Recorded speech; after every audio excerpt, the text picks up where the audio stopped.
Dear students of class 10th, इससे पहले मैंने जो वीडियो प्रस्तुत किया वह कंट्रोल और कोऑर्डिनेशन से मैंने कंट्रोल एंड कोऑर्डिनेशन का परिचय पिछले वीडियो में दिया।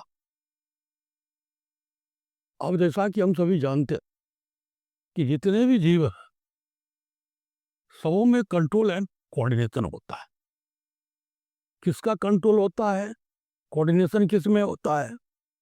तो कंट्रोल होता है बॉडी फंक्शन में, फिजियोलॉजी में, और शरीर की जितने भी फिजियोलॉजी है, जितने भी ऑर्गन सिस्टम हैं, सब में क्या होता है, कनेक्शन होता है, सब सबसे जुड़ा हुआ होता है और सब मिलकर के एक नियमित काम करते, तो ये कोऑर्डिनेशन है।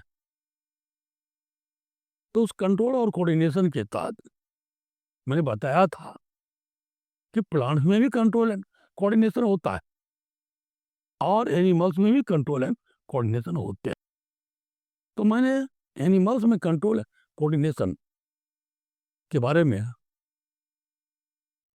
शुरू किया था और मैं पहले control and coordination in animals इस पर चर्चा करेंगे। तो control and coordination in animals, जानवरों में control and coordination including human beings कैसे होता है? तो ये दो तरीका मैंने बताया था। एक तो होता है नर्वस कंट्रोल एंड कोऑर्डिनेशन और दूसरा होता है केमिकल और हार्मोनल कंट्रोल एंड कोऑर्डिनेशन। तो नर्वस कंट्रोल एंड कोऑर्डिनेशन जो है वह तंत्रिका तंत्र के द्वारा ऑपरेट होता है, यानी टोटल कंट्रोल एंड कोऑर्डिनेशन का जो वर्क वह क्या होता है, तंत्रिका तंत्र के द्वारा, जिसको हम लोग नर्वस सिस्टम कहते हैं या फिर उसको हम लोग न्यूरल सिस्टम कहते हैं। यहाँ पर हमने लिखा है न्यूरल सिस्टम या नर्वस सिस्टम इसको कहेंगे, यानी ये हो गया तंत्रिका तंत्र। तो ये तंत्रिका तंत्र जो है यह बना हुआ है एक विशिष्ट कोशिकाओं से, एक स्पेशलाइज्ड सेल्स जिसकी एक विशिष्ट संरचना होती है और उसके विशिष्ट कार्य होते हैं।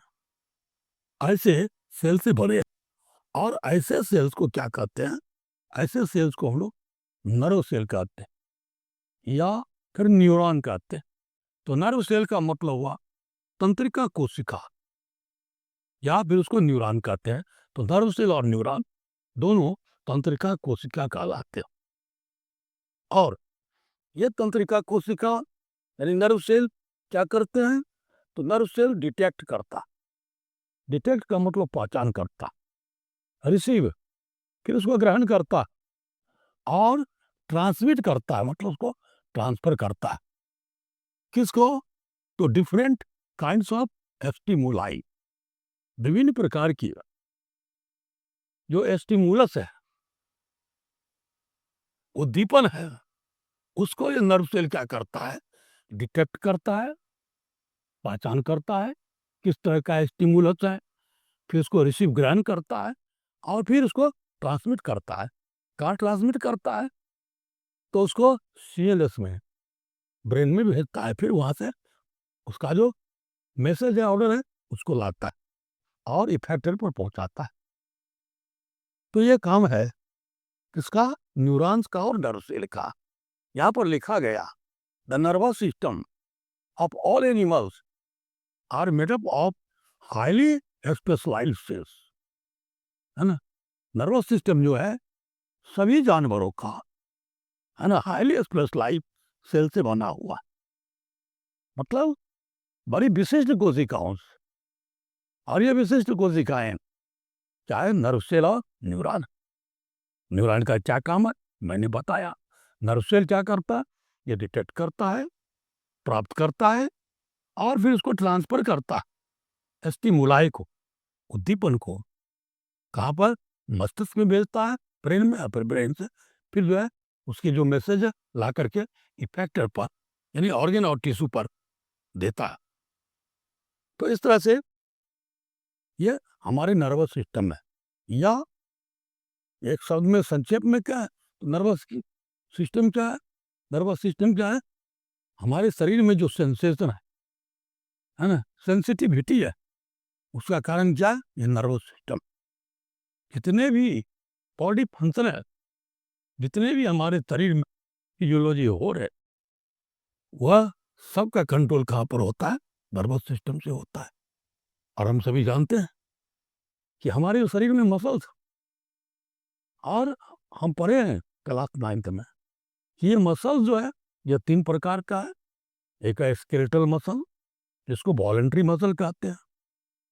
दूसरा है ना, इनवॉलंटरी मसल्स, जो हमारी इच्छा के अधीन काम नहीं करता है।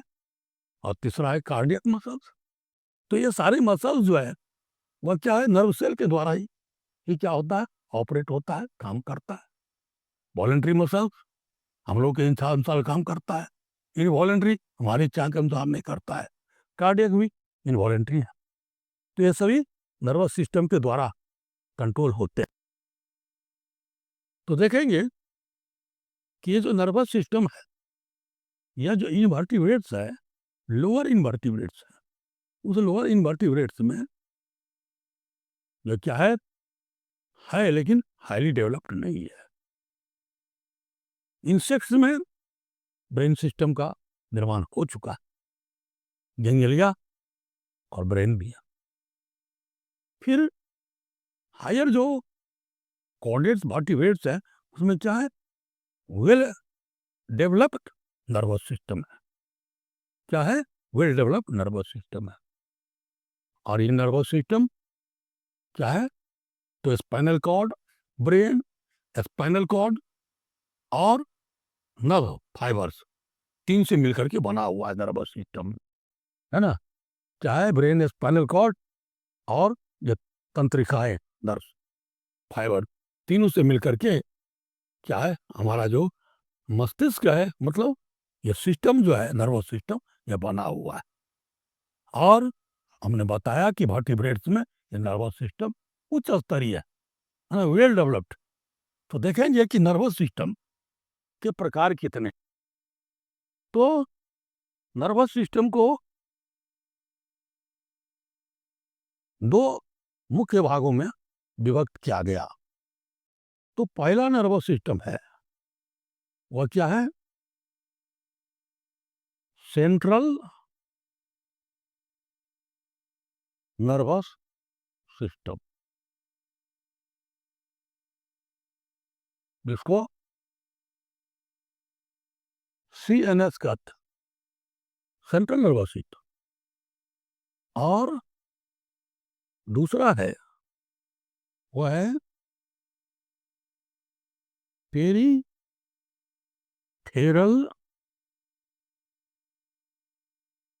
नर्वस सिस्टम, इसको PNS कहते, पेरीफेरल नर्वस सिस्टम। अब यह जो सेंट्रल नर्वस सिस्टम है ना, सेंट्रल नर्वस सिस्टम को क्या कहते हैं हिंदी में? केंद्रीय तंत्रिका तंत्र। इसको कहा जाता है केंद्रीय तंत्रिका तंत्र, सेंट्रल नर्वस सिस्टम। तो central nervous system comprises, central nervous system में कौन कौन से ऑर्गन आते हैं, पार्ट्स आते हैं? तो सेंट्रल नर्वस सिस्टम में brain and spinal cord, brain और स्पाइनल कॉर्ड केंद्रीय तंत्रिका तंत्र के अंतर्गत आते हैं। मस्तिष्क और स्पाइनल कॉर्ड, ये 2 आते हैं केंद्रीय तंत्रिका तंत्र में। और ये पेरिफेरल नर्वस सिस्टम जो है, इसको परिधीय तंत्रिका तंत्र कहते हैं। और परिधीय तंत्रिका तंत्र में है ना peripheral nervous system comprises all nerves, इसमें सभी तंत्रिकाएं आती, नर्व्स आते। कौन? तो सभी नर्व कौन कौन हो गया? तो इसमें आ गया क्रेनियल नर्व्स, क्रेनियल नर्व्स, और and spinal nerves, cranial nerves और स्पाइनल नर्व्स दोनों इसमें आ गया।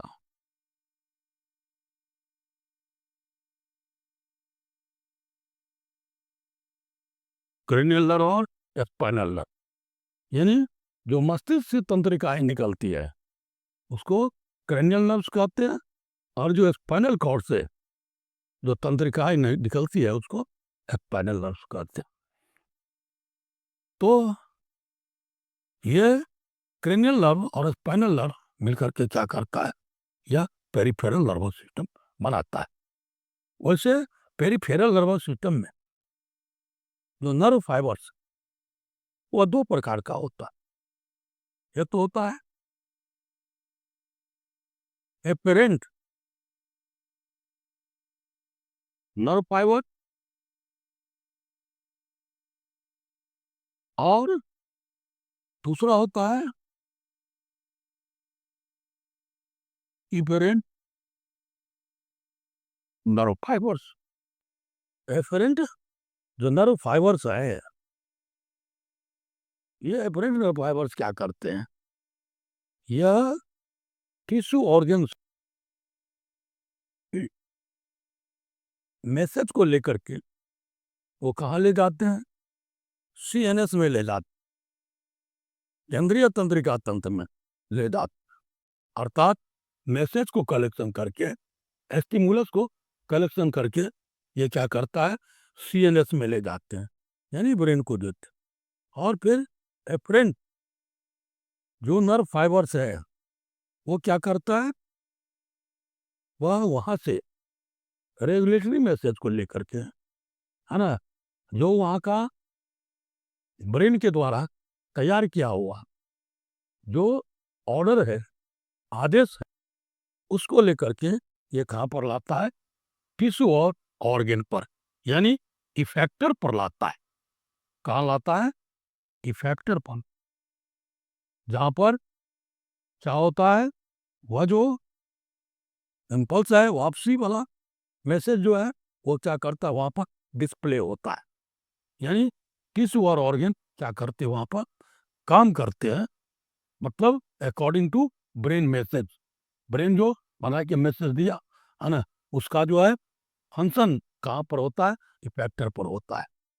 तो ये एफरेंट नर्व फाइबर्स जो है यह शरीर के विभिन्न भागों से, टिश्यू और ऑर्गन से क्या करता है, मैसेज को, स्टिमुलाई को ये ले जाता है, सीएनएस में देता है, और फिर जो ये एफरेंट नर्व फाइबर्स जो है यह क्या करता है, ब्रेन के द्वारा तैयार किया गया जो मैसेज है, रेगुलेटरी मैसेज, उसको इफेक्टर तक लाता है। तो इस तरह से एफरेंट फाइबर और एफरेंट नर्व फाइबर होते हैं। अब देखेंगे कि पीएनएस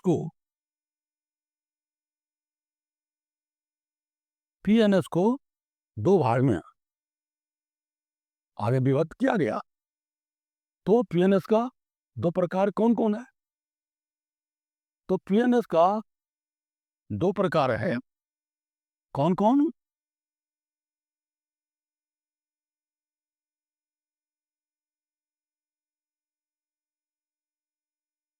एक है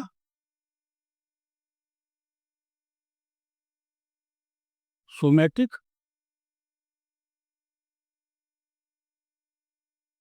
नर्वस सिस्टम, और दूसरा हो गया ऑटोनोमिक नर्वस सिस्टम।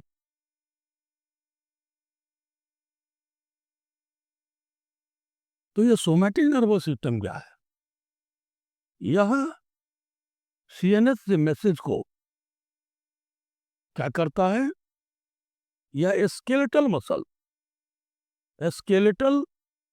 मसल्स को देता, जैसा कि हमने बताया मसल्स के बारे में। तो स्केलेटल मसल्स क्या हो गया, वॉलेंट्री मसल्स, वॉलेंट्री मसल्स को देता है ना, स्केलेटल मसल को चला गया, सीनस से जो मैसेज आया ब्रेन के, वह जो है स्केलेटल मसल को देता है। और ऑटोनॉमिक नर्वस सिस्टम क्या करता है, सीएनएस के मैसेज को वो कहाँ देता है, स्मूथ मसल्स को। स्मूथ मसल्स और फिर क्या है, इनवॉलेंट्री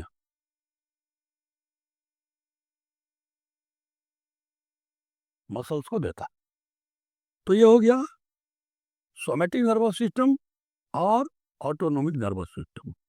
पुनः ये जो ऑटोनॉमिक नर्वस सिस्टम है इसके भी दो प्रकार के है ना। ऑटोनॉमिक नर्वस सिस्टम कौन कौन दो प्रकार हो गया, इसका एक हो गया है ना, इसमें हो गया सिंपैथेटिक थेटिक नर्व फाइबर्स, इसमें आ गया नर्व फाइबर्स। और दूसरा है पैरा सिंपैथेटिक, पैरासिम्पैथेटिक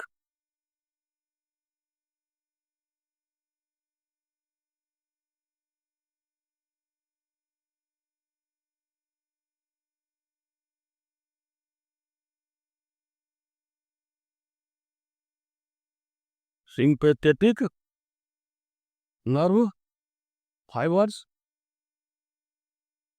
और दूसरा इसमें हो गया पैरा सिंपैथेटिक नर्व फाइबर्स। तो सिंपैथेटिक जो नर्व फाइबर्स है ये क्या करता है, कार्य को यह स्टिमुलेट करता है या प्रोसीड करने के लिए करता है, हाँ, आगे बढ़ाता है। और पैरासिम्पैथेटिक नर्व फाइबर जो है यह उसको रिड्यूस करने का, कम करने का कार्य करता है, ताकि दोनों मिलाकर के एक जो है ऑप्टिमम, एक ऑप्टिमम फंक्शन, एक नियमित फंक्शन कर सके, ना हाइपर कंडीशन में कोई काम हो या ना हाइपो कंडीशन में काम हो। इसलिए दोनों के बीच साम्य बनाए रखने के लिए ये सिंपैथेटिक नर्व फाइबर और पैरासिम्पैथेटिक नर्व फाइबर्स होते हैं। तो इस तरह से हमने देखा कि हमारे निर्वात सिस्टम में कौन कौन से पार्ट और ये नर्वस सिस्टम क्या है। मैंने इस वीडियो में इतनी बात को बताया आज। और अगले दिन नर्व सेल जो बना हुआ है, जैसा कि अभी बताया हमने, नर्वस सिस्टम जो बना हुआ है वह नर्व सेल से बना हुआ है। तो नर्व सेल का क्या रचना और कार्य है वो हम अगले वीडियो में बताएंगे कि तंत्रिका कोशिका की बनावट क्या है और उसके कार्य क्या है। तब तक आप इस वीडियो को देखिए, लाइक कीजिए, शेयर कीजिए, पढ़िए, जो आपको बिल्कुल सहायता करेगा परीक्षा में। और फिर इस चैनल को आप सब्सक्राइब कीजिए। धन्यवाद।